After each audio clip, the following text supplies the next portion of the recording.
भाई पुरुषोत्तम का सवाल है, हमारे हिंदू धर्म के पंडित आचार्य ये जानते हैं कि वेद और हिंदू धार्मिक किताबों में मूर्ति पूजा मना है, लेकिन हम शुरू में इतने मजबूत नहीं रहते, इसलिए हमारे जहन को कंसंट्रेट करने के लिए मूर्ति की ज़रूरत पड़ती है।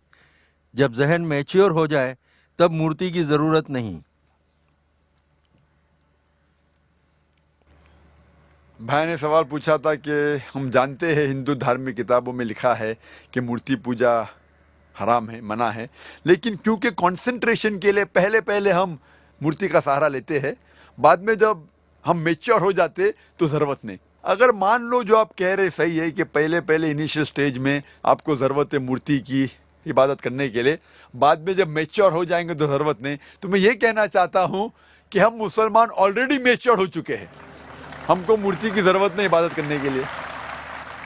और एक वक्त, एक समय, एक पंडित मुझसे बहस कर रहे थे और कह रहे थे यही चीज़ कि मैं जानता हूँ कि मूर्ति पूजा हराम है, गलत है, लेकिन कंसंट्रेट करने के लिए ज़रूरत पड़ती। मिसाल दी उनने कि जब एक छोटा बच्चा पूछता है ये थंडर क्यों है, बादल क्यों गड़गड़ाते हैं, ये जब थंडर सुनते ना, या आसमान से आवाज़ जो आती है गड़गड़ाहट की, क्या है ये?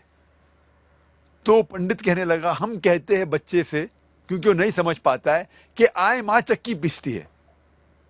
आसमान में आई माँ, नानी चक्की पीस रही है, क्योंकि बच्चा है, क्या समझेगा? तो मैंने उससे कहा कि आप तो ये जवाब दे सकते हैं, लेकिन मैं ये जवाब नहीं दे सकता हूँ, क्योंकि मैं अगर मेरे बेटे से कहूँगा कि ये ठंडर जो है थंडर है इसीलिए क्योंकि आई माँ चक्की पीसती है, और जब वो स्कूल में जाएगा और चंद साल बाद ये सीखेगा कि thundering is due to sudden expansion of the rapidly heated air, उसके वजह से ये थंडर है, तो वो सोचने लगेगा कि टीचर गलत बोल रही है। जब उसे पता लगेगा टीचर सही बोल रही है, फिर बोलेगा मेरा पिता झूठ बोल रहे थे। इस्लाम में झूठ बोलने की जरूरत ही नहीं, हक पूछने के लिए झूठ की जरूरत नहीं। हमें साफ साफ कहना चाहिए, हमें कहना चाहिए अच्छे अंदाज में क्यों ठंडर होता है। जब गलत जवाब देंगे तो कल पकड़े जाएंगे और फिर सही नहीं होगा। हमें अच्छे अंदाज में समझाना चाहिए हमारे बेटे को। अगर हमें नहीं पता क्यों है तो बोलिए हमें नहीं पता, लेकिन आज के बच्चे पूछेंगे अब्बा आपको क्यों नहीं पता, वो हमें मजबूर करते हैं तहकीक करने पे। तो इस्लाम में सफेद झूठ भी जायज नहीं है।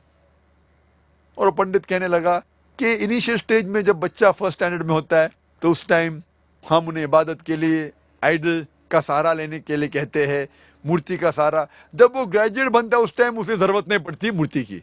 तो मैं उस पंडित से कहा, जब भी हम मैथमेटिक्स सिखाते हैं बच्चे को फर्स्ट स्टैंडर्ड में, बेसिक्स जो फंडामेंटल्स सिखाते हैं फर्स्ट सेकंड थर्ड में, वो मजबूत होना चाहिए। जब फंडामेंटल्स ही गलत है तो इमारत तो बिल्कुल गलत होंगी।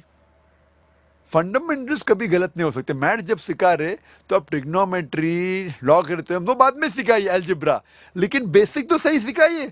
फर्स्ट और सेकंड में क्या 2 + 2 = 4। अगर मेरा बच्चा कहेगा 2 + 2 = 5, मैं कहूंगा नो प्रॉब्लम। आप जब 10th स्टैंडर्ड में आएंगे उस टाइम में कहूंगा 2 + 2 ≠ 5 = 4। ये गलत है।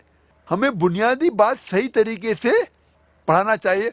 और वेद में बुनियादी बात है कि ईश्वर, खुदा का कोई भी प्रतिमा नहीं है, कोई भी आइडल नहीं है, कोई भी इमेज नहीं है। तो ये हम किस तरीके से कह सकते कि पहले चलेगा बाद में मैं सही करूं? जो चीज़ गलत है गलत है, ये हमारा फर्ज है कि उनको बताए कि आइडल वर्शिप गलत है, बुत परस्ती गलत है, और सही चीज़ है कि सिर्फ हम एक खुदा की इबादत करें जिसका कोई भी प्रतिमा नहीं है। Hope that answers the question.